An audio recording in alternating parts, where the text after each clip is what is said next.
오늘은 에베소서 2장 4절에서 10절 말씀을 통해서 하나님께서 정하신 행로라는 주제로 말씀을 나누고자 합니다. 하나님께서 정하신 행로가 되겠습니다. 에베소서는 옥중서신입니다. 저자는 사도 바울이고 하나님께서 사도 바울을 통해서 수신자인 에베소 성도들과 신자들에게 보내는 편지다라고 이제 말씀을 드렸습니다.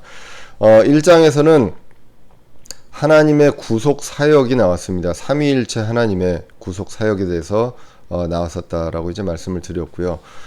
그래서 이제 성도들이 그 하나님을 바로 알게 하기 위해서 바울이 그 다음에 이제 기도를 하게 됩니다.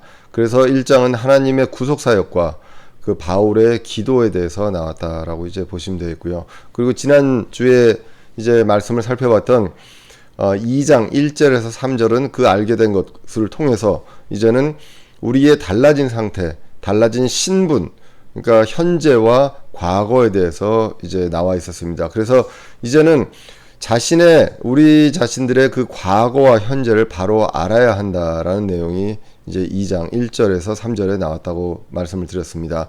그래서 1절에서는 현재의 어떤 신분에 대해서 나왔습니다. 예전에는 범법과 죄들 가운데서 죽었던 우리를 그리스도를 통해서 하나님께서 살리셨다라고 이야기합니다. 그래서 이제는 신분이 하나님의 자녀들이 되었습니다. 그것을 1장에서 아버지 하나님께서 하신 그 입양 받아주심을 이제 통해서 우리가 알 수가 있습니다.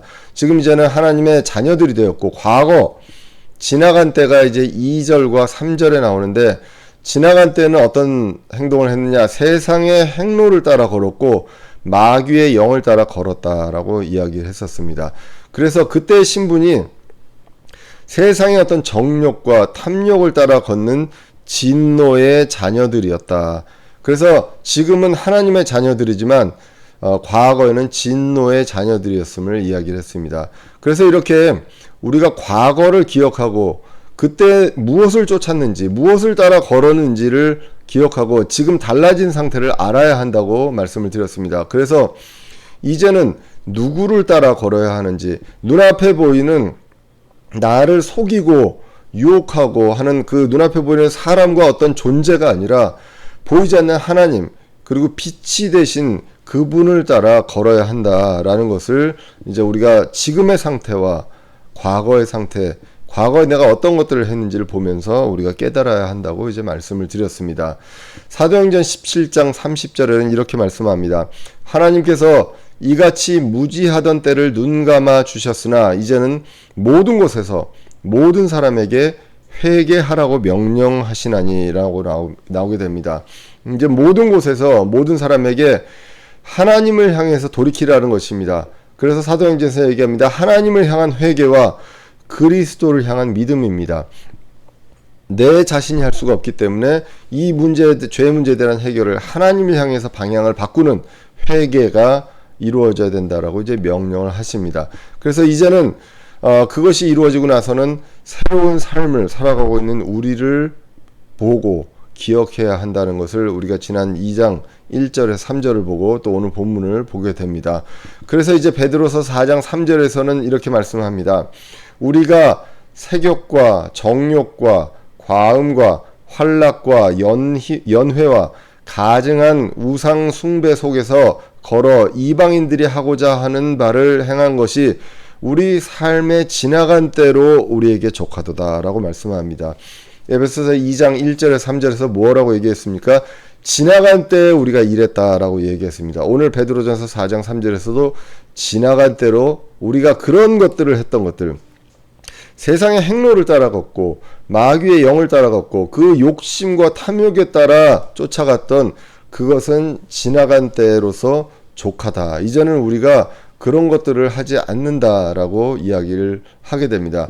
이렇게 달라진 말씀에 대해서, 달라진 점에 대해서 분명히 성경은 말씀하고 있다는 것입니다. 그리고 오늘 이제 본문을 통해서 우리의 신분과 상태를 변화시키기 위해서 하나님께서 하신 일, 이것에 대해서 오늘 본문이 4절에서 10절에 이제 기록이 되어 있습니다. 우리가 지난 시간에 한글 그 흠정 성경에서는 3절과 4절이 이어져 있었습니다. 영어 성경에서는 2장 1절에 3절이 한 문장이고 4절은 다른 문장으로 되어 있다고 했는데 크게 차이가 있는 것은 아니라고 말씀을 드렸습니다. 3절부터 이어지는 4절 그 본문이 그 but 해서 그러나로 시작이 됩니다. 그래서 결국은 이제 2장 3절에서 우리는 진노의 자녀들이었다. 그러나로 해서 이제 오늘 2장 4절이 시작된다는 것입니다. 오늘 본문 2장 4절은 긍휼과 사랑이라는 단어가 눈에 띄게 되는 것, 그것을 이제 볼 수가 있습니다. 에베소서 2장 4절에 보시면 긍휼이 풍성하신 하나님께서 친히 우리를 사랑할 때 보여주신 자신의 크신 사랑으로 인하여 라고 나옵니다. 하나님은 긍휼이 풍성하시고 그리고 우리에게 친히 우리를 사랑할 때 보여주신 크신 사랑이 있습니다. 그 크신 사랑을 보여주셨다, 베푸셨다라고 이야기합니다. 그래서 하나님께서 하신 일, 처음은 긍휼히 여기셨고 큰 사랑을 베푸셨다. 우리를 긍휼히 여기셨고 우리에게 큰 사랑을 베푸셨다라고 오늘 본문이 이야기를 하고 있습니다. 우리의 신분을 바꾸기 위해서 우리의 상태를 진노의 자녀들에서 하나님의 자녀로 바꾸기 위해서 하나님께서 처음에 마음 먹으신 것은 우리를 긍휼히 불쌍히 여기시고 큰 사랑을 베푸셨다라고 말씀합니다. 고린도후서 1장 3절에 보시면 하나님을 찬송하리로다. 그분은 곧 우리 주 예수 그리스도의 아버지시요 긍휼의 아버지시며 모든 위로의 하나님이시니라 라고 말씀합니다. 하나님은 긍휼의 아버지다. 진노의 자녀들인 우리를 불쌍히 긍휼히 여기셨다라고 성경이 기록을 하고 있습니다. 요한일서 3장 6절에 보시면 하나님께서 우리를 위해 자신의 생명을 내놓으셨으므로 예수님이 죽으셨습니다. 그런데 여기서도 분명히 얘기합니다. 하나님께서 하나님이신 분입니다. 예수님은 하나님이신데 하나님께서 우리를 위해 자신의 생명을 내놓으셨으므로 이로써 우리가 그분의 사랑을 깨닫나니 우리가 형제들을 위해 우리의 생명을 내놓는 것이 마땅하니라 라고 성경이 기록을 하고 있습니다. 그분의 사랑을 우리는 하나님께서 우리를 위해서 생명을 내놓으신 것, 십자가에서 죽으심으로 생명을 내놓으신 것을 통해서 그분의 사랑을 깨닫는다라고 합니다. 로마서 5장 8절에서는 우리가 아직 죄인이었을 때 그리스도께서 죽으심으로써 십자가에서 죽으심으로써 그 사랑을 제시하셨다라고 말씀하고 있습니다. 그 사랑을 그렇게 십자가에서 보여주셨다라고 이야기합니다. 우리에게 보여주신 그 사랑은요, 그냥 일반적인 사랑이 아니라 크신 사랑이다라고 오늘 에베소서 2장 4절에서 말씀하셨습니다. 하나님은 세상을 불쌍히 여기시고 세상을 사랑하셨다라고 요한복음 3장 16절에서 이야기합니다. 그리고 그 크신 사랑이 어떤 사랑이냐? 세상을 사랑하시고요. 그래서 독생자를 주셨다라고 이야기하는 것이 요한복음 3장 16절이었습니다. 그리고 이제 하나님은 힘 없는 자를, 힘 있는 자, 아주 위대한 자가 아니라 힘 없는 자들을 위해 죽으셨다라고 이야기합니다. 로마서 5장 6절에 보시면 우리가 아직 힘이 없을 때 그리스도께서 정하신 때가 되어 경건치 아니한 자들을 위해 죽으셨다. 힘이 없는 자들, 경건치 아니한 자들을 위해서 죽으셨다라고 기록하고 있습니다. 그 크신 사랑은 또 어떤 사랑이냐? 하나님께서 죄인을 위해 죽으셨다라고 성경이 기록하고 있습니다. 불법을 담당하셨다라고 기록합니다. 이사야서 53장 6절에 보시면 우리는 다 양 같아서 길을 잃고 각각 자기 길로 갔거늘 주께서 우리 모두의 불법, 우리에 있어서는 죄, 불법을 그에게 담당시키셨다. 예수님에게 담당시키시고 예수님은 그것을 위해서 죽으셨다라고 기록하고 있습니다. 그리고 그분의 보여주신 사랑이 얼마나 크냐? 그분은 사랑하는 사람을 위해서 죽은 것을 더 넘어서서 원수를 위해서 죽으셨다라고 성경이 기록합니다. 로마서 5장 10절에 보시면 이는 우리가 원수였을 때 하나님의 아들의 죽음으로 말미암아 하나님과 화해하게 되었을진데 화해하게 된 자로서 더욱더 그분의 생명으로 말미암아 구원을 받을 것이기 때문이라라고 기록합니다. 그래서 긍휼과 큰 사랑을 아들 하나님을 통해서 육체 안에 오셔서 죽으셨다라는 것입니다. 그 큰 사랑을 지금 보여드린 그 말씀들을 통해서 우리는 볼 수가 있습니다. 이렇게 말씀으로 그 큰 사랑을 제시하셨습니다. 힘없는 사람, 죄인, 불법을 저지른 사람, 원수인 사람, 이 사람들을 위해서 자신이 생명을 내놓으신 큰 사랑, 그것입니다. 그런데 그 사랑을 자격 없는 자에게 주셨다라는 것입니다. 받을 만한 사람한테 주신 게 아니라 자격 없는 자한테 주셨다라는 것이 바로 이 큰 사랑의 핵심입니다. 그리고 이제 두 번째로 하나님께서 하신 일은 우리를 그리스도와 함께 살리셨다. 큰 사랑을 베푸셨습니다. 생명을 내놓으시는 큰 사랑을 베푸셨습니다. 그리고 이제는 그리스도와 함께 살리셨다라고 기록합니다. 에베소서 2장 5절에 보시면 심지어 우리가 죄들 가운데 죽었을 때 우리를 그리스도와 함께 살리셨고 너희가 은혜로 구원을 받았느니라. 여기서 이제 은혜란 말이 이제 나오게 됩니다. 에베소서 2장 1절에서도 영적인 죽음을 얘기했습니다. 죽었던 죄와 범법들 가운데 죽었다라고 얘기했는데 그것이 바로 영적인 죽음이라고 얘기했습니다. 그래서 여기서도 죄들 가운데 영적으로 죽었을 때 우리를 그리스도와 함께 살리셨다라고 이제 성경이 이제 기록을 하고 있습니다.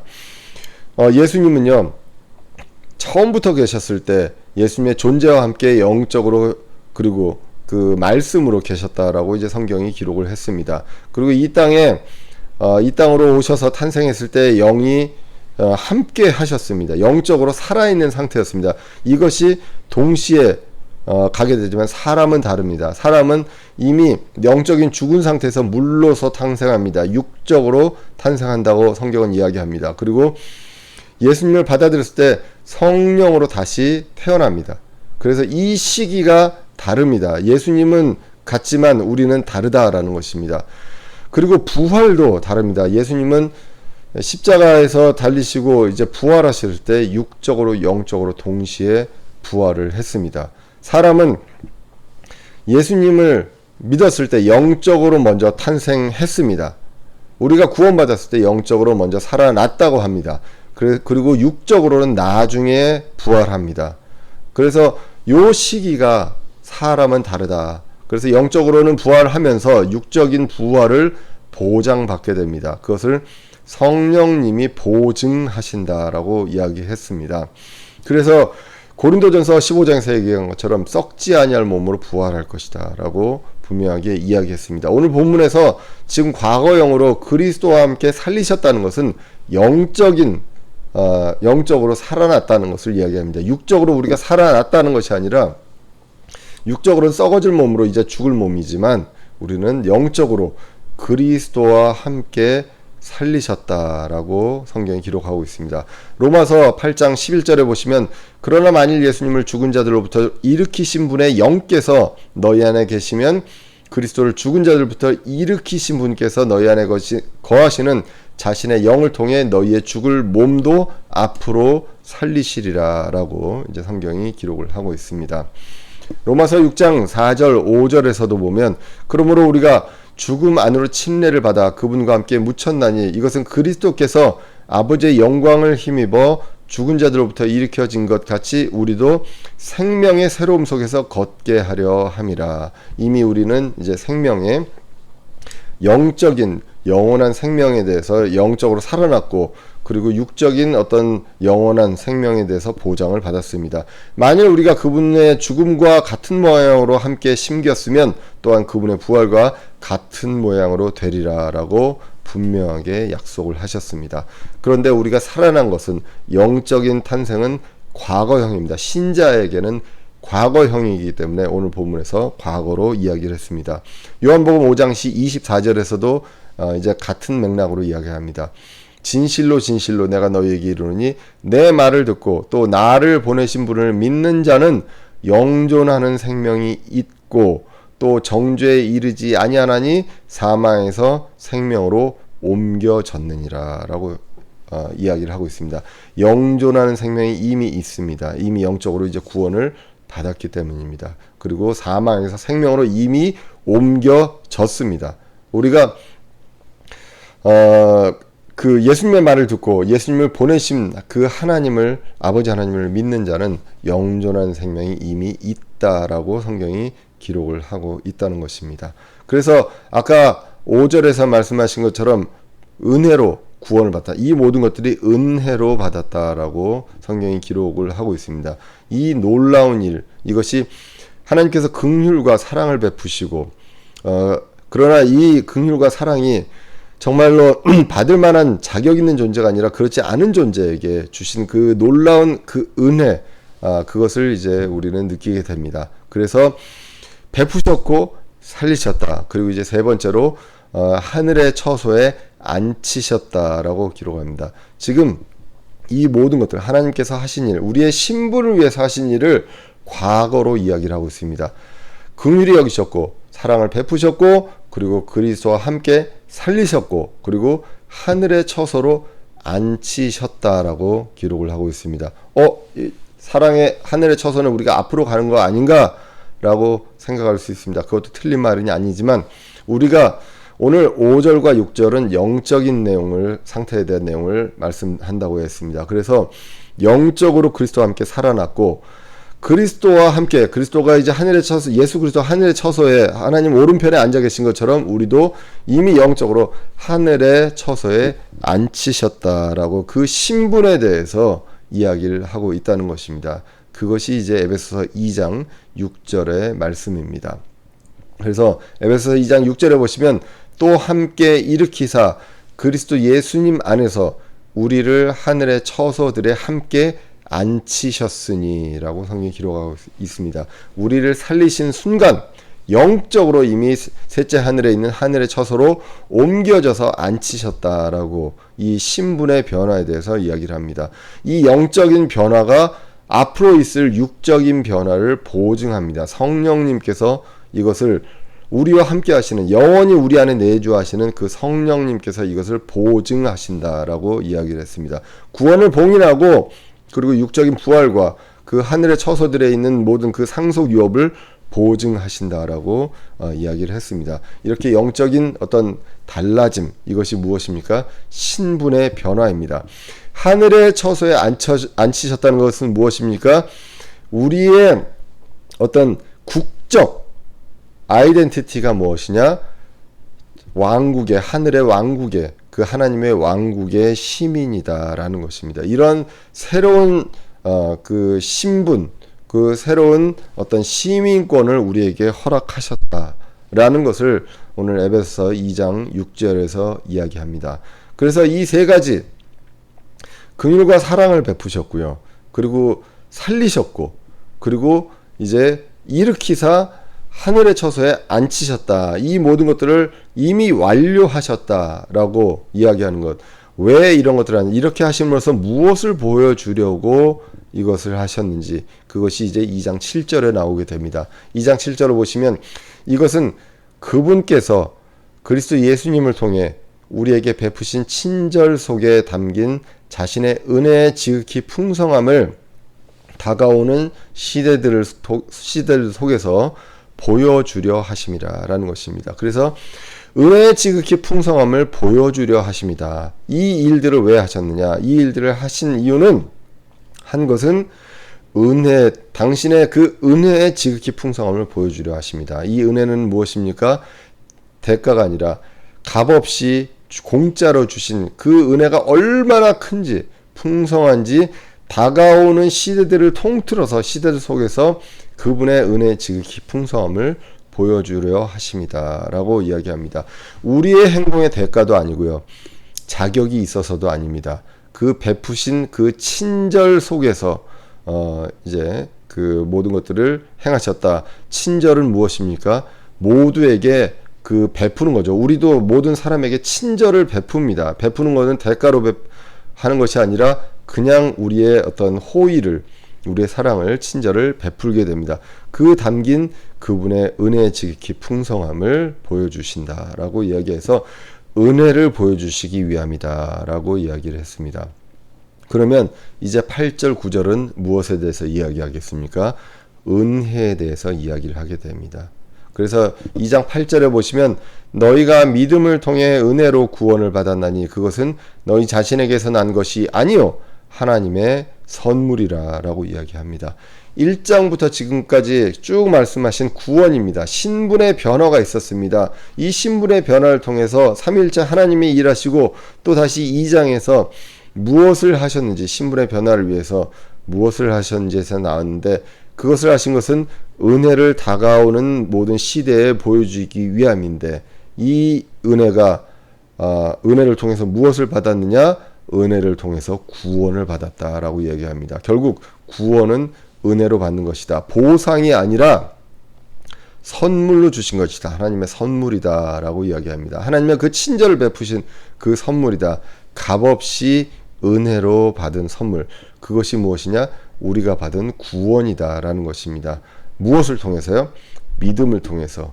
예수 그리스도를 향한 믿음을 통해서, 그 다음에 아무것도 내가 한 것이, 내 어떤 행위와 내가 한 업적을 평가해서 받은 것이 아니라 은혜를 통해서 주신 그것이라는 것입니다. 그것이 예수 그리스도를 통해서 약속하신 구원의 길이었습니다. 그 길을 믿고 받아들임으로써 이제는 모든 것들을, 이 정말 받을 수 없는, 정말 우리가 이런 것들을 정말 받아도 될까 하는 그런 어떤 놀라운 것들을 다 선물로 주셨다. 우리가 돈도 좋습니다. 돈도 좋지만 생명만큼 중요한 게 무엇이 있을까요? 우리가 죽음 앞에서 살 수만 있다면 전 재산을 다 낼 수도 있잖아요.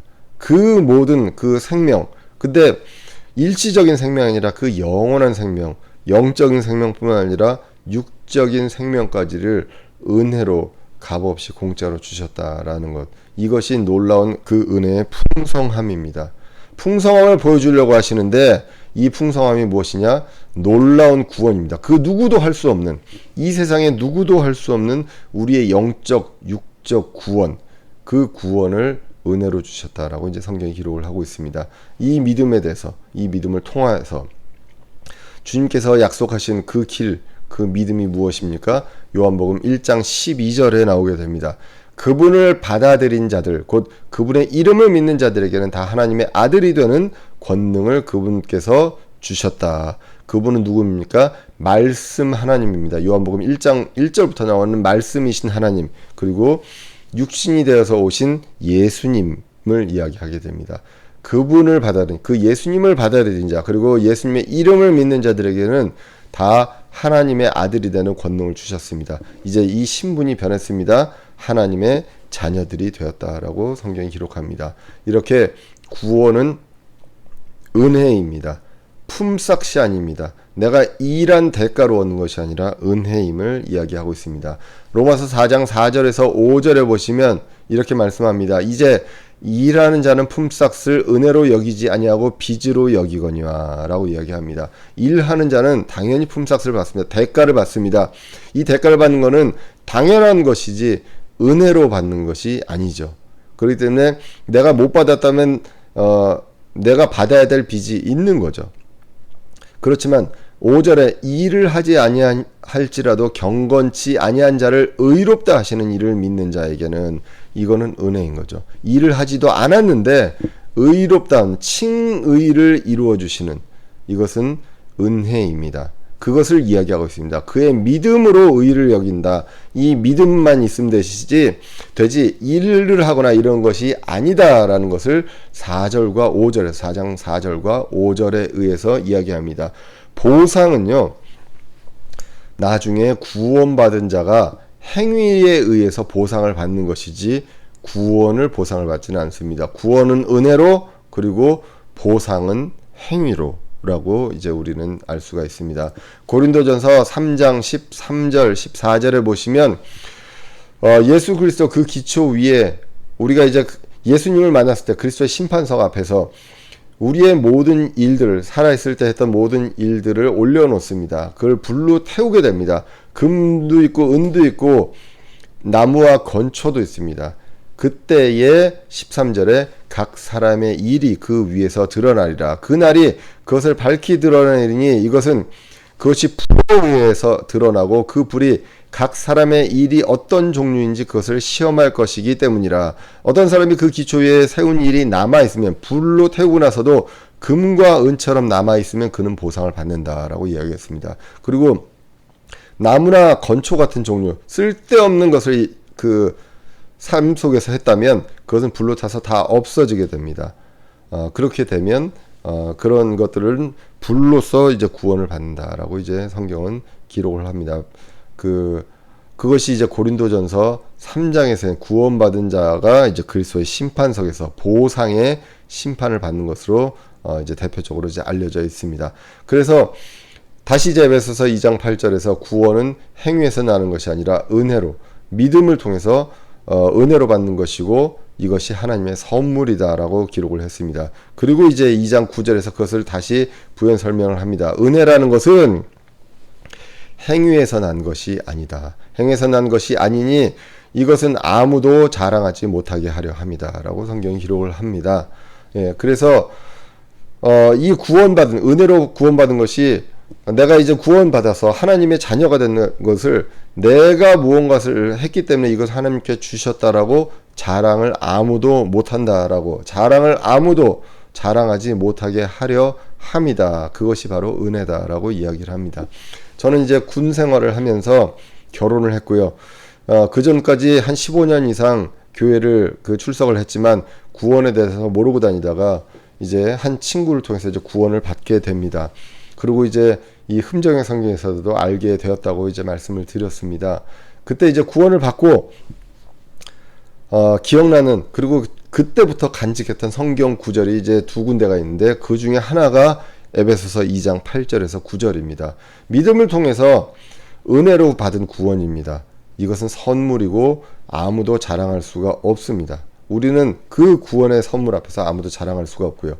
또 한 구절이 로마서 10장 9절에서 10절이라고 이제 말씀을 드린 적이 있습니다. 로마서 10장 9절에서 10절을 보시면, 내가 만일 내 입으로 주 예수님을 시인하고 하나님께서 그분을 죽은 자들로부터 살리신 것을 내 마음속으로 믿으면 구원을 받으리니, 사람이 마음으로 믿어 의에 이르고 입으로 시인하여 구원에 이르느니라 라고 이야기를 합니다. 그 어떤 행위로 구원을 받는 것이 아니라 예수님을 시인하고 마음으로 믿어 의에 이르고 입으로 시인해서 이제 구원을 얻는다라고 얘기합니다. 이 사실 앞에서 누구도 자랑할 수 없습니다. 누구도 자신의 행위로 구원받지 못했습니다. 죄와 죄들에 대해서 자유로운 사람은 아무도 없습니다.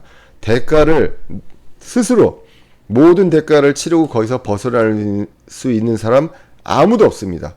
그리스도를 통해서, 온전히 그리스도를 통해서만 이 문제를 해결할 수 있고 그분을 믿음으로써 할 수 있는데, 6개월을 1년을 공부를 해야 되느냐, 아니면 내가 예수님을 믿기 위해서 어떤 사전 준비 기간이 필요하냐, 이런 것들이 아니라 그냥 그분을 믿음으로써 이 모든 것들을 은혜로 주셨다라는 것, 이 은혜의 구원이 있습니다. 그 이후에 행위에 대한 보상이 있다고 성경은 기록합니다. 그러면 이제는 그 보상을 위해서 우리는 어떤 행위를 해야 되는지 이것을 볼 필요가 있습니다. 구원 후에 우리가 해야 될 행위를 오늘 성경은 선한 행위이다라고 이야기합니다. 에베소서 2장 10절에 보시면, 우리는 그분의 작품이요 그리스도 예수님 안에서 선한 행위를 하도록 창조된 자들이라. 하나님께서 그 선한 행위를 미리 정하신 것은 우리가 그 행위 가운데서 걷게 하려 하심이라 라고 기록을 하고 있습니다. 하나님의 풍성하신 긍휼과 크신 사랑으로 우리는 다시 태어났습니다. 이제는 그분의 작품이다 라고 이야기합니다. 과거와 달라진 작품입니다. 예전에는 진노의 자녀들이었다면 이제는 하나님의 자녀로서 그분의 작품, 워크맨십이라고 성경은 이야기합니다. 그래서 이 작품은 무엇을 위해서 만들어진 작품이냐? 예수님 안에서 선한 행위를 하도록 창조된 자들이다, 만들어진 자들이다 라고 이야기를 하고 있습니다. 우리는 예수 그리스도 안에서 선한 행위를 하기 위해서, 선한 행위를 위해서 만들어진 작품이고, 그전에는 아담의 형상으로 죄를 지을 수밖에 없는 존재에서 이제는 작품이 완전히 바뀌어서 새로운 작품이 되었다. 이것을 성경은 새로운 창조물이라고 이야기합니다. 고린도 후서 5장 17절에 보시면, 그런즉 누구든지 그리스도 안에 있으면 그는 새로운 창조물이라. 옛 것들은 지나갔으니 보라 모든 것이 새롭게 되었도다라고 성경이 기록을 하고 있습니다. 자, 그래서 하나님께서는 우리를 작품으로 만드셨습니다. 왜? 선한 행위를 하라고. 우리가 마귀의 영을, 그 세상의 행로를 따르고 마귀의 영을 따르거나 욕심과 탐욕을 쫓으라고 하신 것이 아니라 이제는 완전히 탈바꿈해서 하나님의 작품으로 만드셨습니다. 선한 행위를 하라고. 근데 그 선한 행위의 기준이 무엇입니까? 내가 기준을 세우고 내가 이 정도면 선하냐? 그것이 아니라 보상을 받을 만한 선한 행위는 하나님께서 세우신 기준이 있다는 것입니다. 그 선한 행위를 미리 정하셨다라고 오늘 아까 에베소서 2장 10절에서 말씀합니다. 선한 행위를 미리 정하셨다. 그 기준을 미리 정하셨다는 것입니다. 그래서 그 기준 안에서 그 행위 가운데서 걷게 하려 하심이라라고 성경이 기록을 했습니다. 자, 그래서 이 길이 있습니다. 이제는 하나님께서 새로 세워주신, 하나님께서 세우신 그 행로가 있습니다. 그 길, 행로가 있는데 이것이 에베소서 2장 2절에서 얘기한 것처럼 그 세상의 행로와는 완전히 반대가 되는 그리스도 안에서 세우신 그 선한 행위, 그 행로가 있다는 것입니다. 이것에 대해서 에베소서는 에베소서 4장에서 6장을 통해서 4장과 6장에 걸쳐서 이 미리 정하신 선한 행위에 대해서 구체적으로 이야기합니다. 교회 안에서 어떠한 행위를 해야 되는가, 세상에서 어떠한 행위의 기준으로 해야 되는가, 가정에서 어떻게 해야 되는가, 부부간에 어떻게 해야 되는가, 그리고 사회 조직 안에서 주인과 종과의 관계에서 어떻게 해야 되는지, 그 하나님께서 미리 정하신 그 선한 행위에 대해서 그 안에서 걸으라고 정해주신 그 선한 행위를 에베소서 4장에서 6장에 걸쳐서 성경이 이야기를 하고 있습니다. 그래서 오늘 말씀에서 그 길, 그 행로를 미리 정하셨다. 왜? 그 길을 따라 걷게, 세상을 따라 걷는 것이 아니라 그 길을 따라 걷고 빛을 따라, 이 어두운 세상에서 빛을 따라 걷게 하기 위해서 이것을 했다라고 이야기를 하고 있습니다. 다시 한번 말씀드리지만 우리의 과거는 세상의 행로를 따라 마귀의 영을 따라 걸었습니다. 지금도 어리석은 사람들,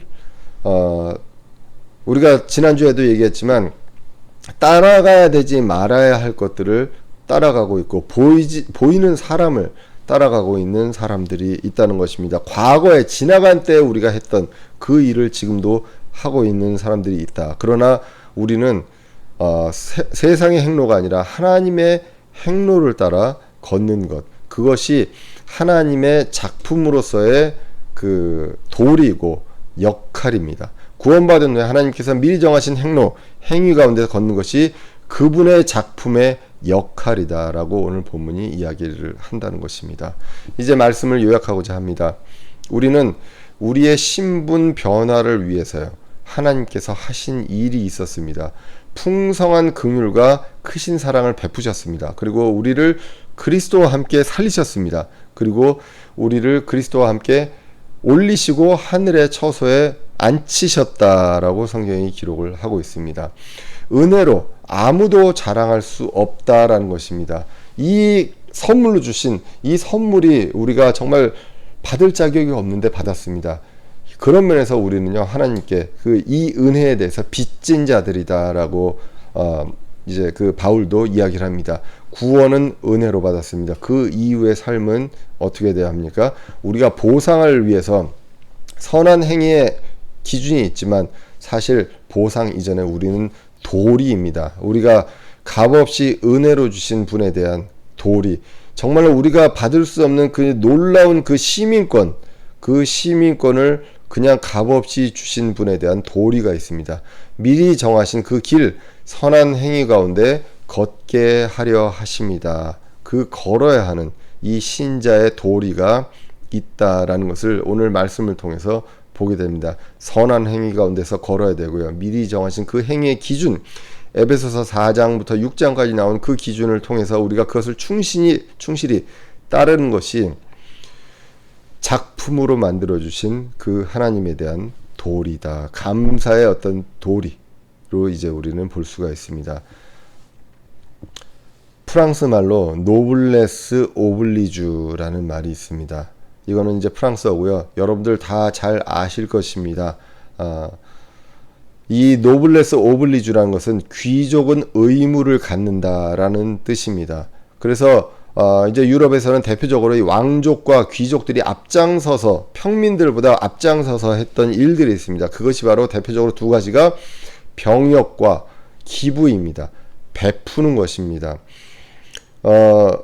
사실 이제 우리나라 역사에 보면 양반은 대접을 해달라고 이야기를 합니다. 내가 대접을 이만큼 받아야 한다가 우선이 되지만 성경적 기준에서 귀족 그리고 왕족은 무언가를 그 아랫사람들 그것보다 부족한 사람들에게 베푸는 것입니다. 먼저 베풀고 그것을 통해서 존경을 받아야 하는 것입니다. 병역과 기부를 통해서 먼저 그들이 앞장서서 했던 것을 이제 보고 그것이 바로 노블레스 오블리주라고 이야기를 하게 됩니다.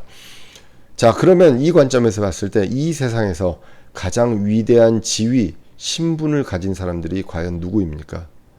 대통령입니까? 아니면 정치인입니까? 그렇지 않죠. 바로 그리스도인입니다. 그리스도인이야말로 정말 이 세상에서 누구도 가질 수 없는 그 지위와 신분, 그 시민권을 가졌습니다.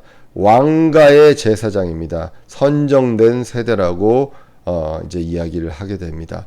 그 신분에 맞게 정해놓은 이 신분의 이 격에 맞는 그 선한 행위에 기준이 있다는 것입니다. 그 길 가운데 걷는 것이 그분의 작품으로서의 도리다라는 것입니다. 우리는 그것을 분명하게 기억을 해야 될 필요가 있습니다. 구원이 먼저입니다. 먼저 그분을 믿고 이 정하신 그 구원의 길로 들어오는 것, 이것이 중요합니다. 예수 그리스도를 믿고 그분의 이름을 믿고 받아들이고 이제는 영원한 생명, 사망의 생명으로 옮겨지는 그러한 일들이 먼저 일어나야 하고, 그 다음에 이 신분의 극적인 변화가 일어났을 때 이제는 그 신분, 그 격에 맞는 도리가 있습니다. 그것이 바로 노블레스 오블리주입니다. 하나님께서 정하신 그 행로를 따라 그 선한 행위를 하는 것. 나를 잘 살고 내가 소속한 그 소속과 우리만 잘 사는 것이 아니라 이 귀족으로서 의무를 갖고 베푸는 일, 노블레스 오블리주를 그 누구보다도 해야 하는 그러한 존재가 바로 그리스도인임을 우리는 잊지 말아야 하겠습니다. 과거에 내가 걸었던 행로가 있습니다. 그 행로를 기억하고요. 그리고 이제는 그분이 정하신 그 행로와 그 신분에 맞는 그 행로 가운데 걷는 저와 여러분들이 되어야 하겠습니다.